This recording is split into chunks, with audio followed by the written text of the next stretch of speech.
Iya minasan, welcome back again with Mr. K di sini. One Piece Chapter 1074 akhirnya udah rilis minggu malam di Manga Plus. Well, karena manganya udah rilis, monggo without getting lang again, it's time to react new chapter, okay? Let's go. Guys, judul chapter 1074 versi resmi atau versi Manga Plusnya Mark III. Ya, buat yang bingung, Mark III ini sebenarnya masih sama seperti Pacifista. Cuman bedanya mereka udah di-upgrade dan diberikan beberapa tambahan teknologi. Makanya kalau dibandingkan dengan Pacifista versi sebelumnya, Mark III ini jelas jauh lebih unggul di berbagai macam area guys. Entah itu penyerangan maupun pertahanan. Ya, pokoknya lebih jelasnya nanti bakalan bisa jelasin di pembahasan di sinilah. Oke? Sementara itu chapter terbaru kali ini ya juga masih dilengkapi sama cover story Girma Double Six Perjalanan Tanpa Emosi yang gak kerasa aja udah memasuki volume 30 dengan judul 3 Orang Kejam Perang 1000 Tahun Memperebutkan Posisi Nomor 2. Ya, cover story ini dilengkapi dengan gambar Queen, Caesar, dan Vince Smoke Judge yang saling berkelahi, dan itu semua mereka lakuin untuk menemukan siapa ilmuwan nomor 2 terbaik karena udah jelas posisi nomor 1 bakalan dimiliki oleh Dr. Vegapunk. Pertarungan yang sia-sia sebenarnya. And now masuk ke mode utamanya guys, dimana chapter kali ini entah mengapa Mr. K merasa ada banyak hal yang saling berhubungan satu sama lain. Ya, walau ada banyak sekali momen berbeda, namun kemunculan beberapa karakter penting yang bisa kita jadikan kunci penghubung membuat kita sebagai fans One Piece rasanya dibikin berpikir kalau sesuatu emang udah sengaja diperlihatin. But sebelum kita masuk ke pembahasan itu ya, rasanya Mr. K harus mengupas lebih jauh tentang Mark III atau Pacifista versi terbaru. Karena seperti yang kita tahu, kalau Pacifista sendiri sebenarnya jauh berbeda dari Seraphim, di mana mereka nggak memiliki kehendak sendiri sehingga segala sesuatunya bergantung sama yang namanya perintah. Maka dari itu di awal ya, para agen pemerintahan dunia kebingungan sama penyerangan yang tiba-tiba dilakuin oleh para Mark III ini. Cuman mau bagaimana lagi ya, Sentomaru lah yang pastinya orang di balik semua itu. Karena bahkan sejak kemunculan pertama kali Pacifista, Sentomaru udah menjadi orang dipercaya untuk mengawal dan memberikan perintah. Apalagi saat ini kondisinya orang sangat berjasa bagi Sentomaru sendiri, yaitu Dr. Vegapunk sedang kesulitan dan meminta bantuan kepadanya. Makanya tanpa pikir panjang lagi ya, Sentomaru memerintahkan ke-50 Mark III untuk bersiap dan memastikan kalau Dr. Vegapunk alias orang membuat mereka bisa meninggalkan Pulau Egghead dengan selamat. Lalu secara singkat ya, perbedaan udah terlihat jelas mencolok dari pakaiannya aja yang udah berbeda dengan versi sebelumnya. Apalagi ada sebuah teknologi yang bisa memunculkan sebuah perisai layaknya slime, yang mana perisai itu bisa membesar dan mengecil secara fleksibel sehingga sangat bermanfaat ketika sedang berada di tengah-tengah pertarungan. Nama dari teknologi itu adalah Bubble Seal atau perisai terkuat yang berhasil diciptakan oleh Dr. Vegapunk. So, Pacifista yang kita ketahui memiliki perawakan lebih besar, saat ini mereka bisa melindungi diri mereka sendiri dengan jauh lebih mudah berkat adanya tambahan teknologi yang dimasukin ke Pacifista versi baru atau Mark III ini. BTW sealnya emang luar biasa sih.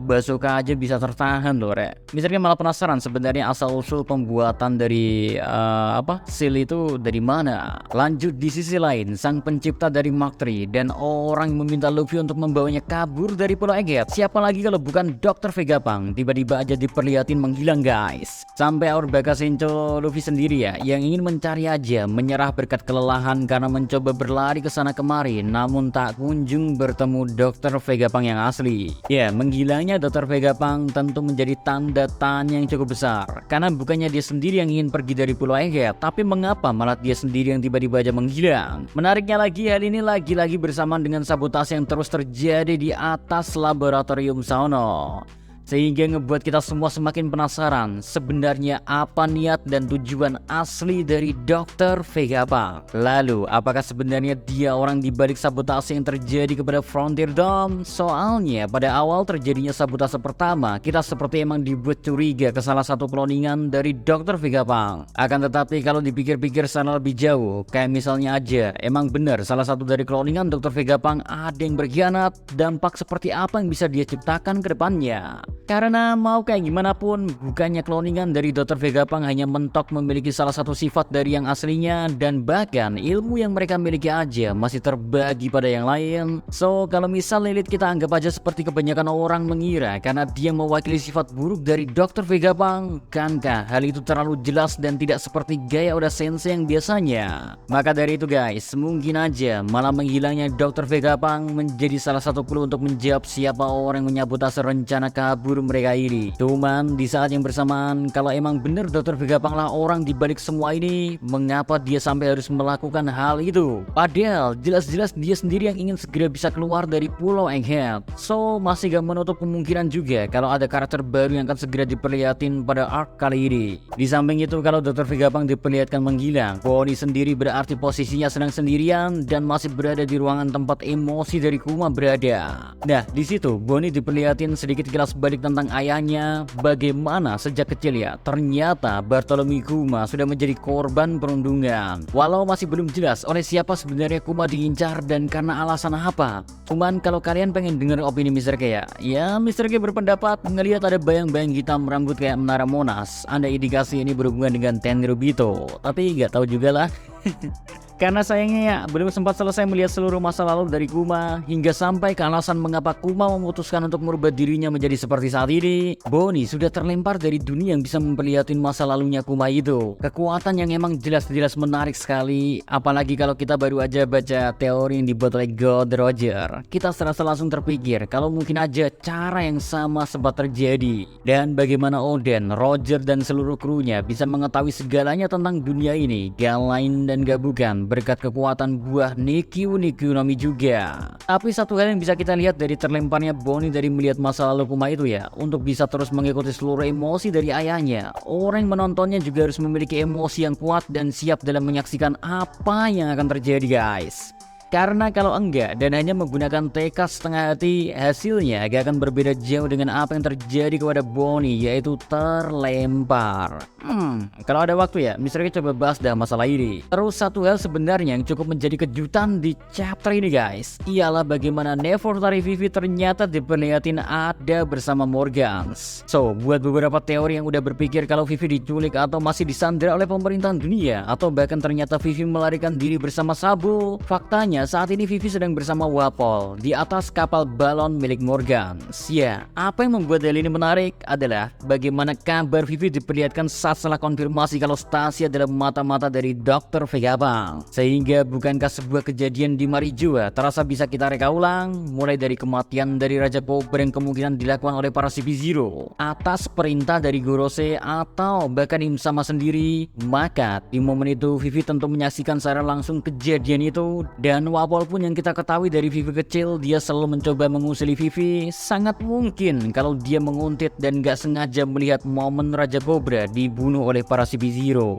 So, di saat keduanya melihat kejadian mengerikan itu, tentu mereka hasilnya menjadi buruan karena mengetahui fakta yang sesungguhnya. Vivi yang memilih kabur dan pada akhirnya bersembunyi di kapal milik Morgans dengan harapan dia bisa memberitakan apa yang sebenarnya terjadi. Begitupun Wapol yang mungkin ikut panik, jadinya ya dia cuma asal ngikut Vivi. Makanya sekarang mereka berdua ada di atas kapal milik Morgans. Cuman satu hal yang Vivi lupa, mungkin dia gak tahu ya bagaimana cara media bekerja. Ya, Morgans dengan World Ekonomi atau koran miliknya sebenarnya secara gak langsung memperlihatkan ke kita bagaimana cara media saat ini bekerja. Pasalnya kalau kalian ingat ya, salah satu orang yang berjasa pada pengangkatan atau hingga Luffy dianggap sebagai kaisar kelima, ya gak lain adalah Morgans yang membuat heboh dengan beritanya.